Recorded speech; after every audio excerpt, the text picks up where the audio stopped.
মানুষ বলছিল তোমার তো সন্তান বাঁচে না, নাউজুবিল্লাহ, তোমার তো পুত্র সন্তান বাঁচে না, তাকে টিটকারি করছে মানুষ।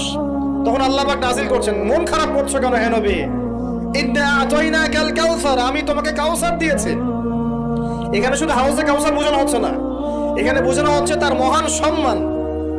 দুনিয়া আখিরাতে আল্লাহ পাক আমাদের নবীজিকে মহান সম্মান দিয়েছেন। এই সম্মান কেউ অর্জন করতে পারবে না। মাকামে মাহমুদ তোমার জন্য, জান্নাতুল ফিরদাউস তোমার জন্য, জান্নাতে প্রথম ঢুকবে তুমি, তুমি ছাড়া কেউ ঢুকতে পারবে না। সবাই ইয়া নাফসি করবে, তুমি ইয়া উম্মতি করবে। কারো সুপারিশ নেওয়া হচ্ছে না, তোমার সুপারিশ নেওয়া হবে। তাহলে এটা কাউসার, মহান মর্যাদা। অতএব মন খারাপ করো না। ফাসাল্লি লিরাব্বিকা ওয়ানহার, তোমার রবের জন্য সালাত পড়ো এবং তোমার রবের জন্য ওয়ানহার মানে কুরবানি করো। বাহ্যিক কুরবানি অর্থ নয় শুধু, কুরবানি মানে দ্বীনের জন্য স্যাক্রিফাইস করা।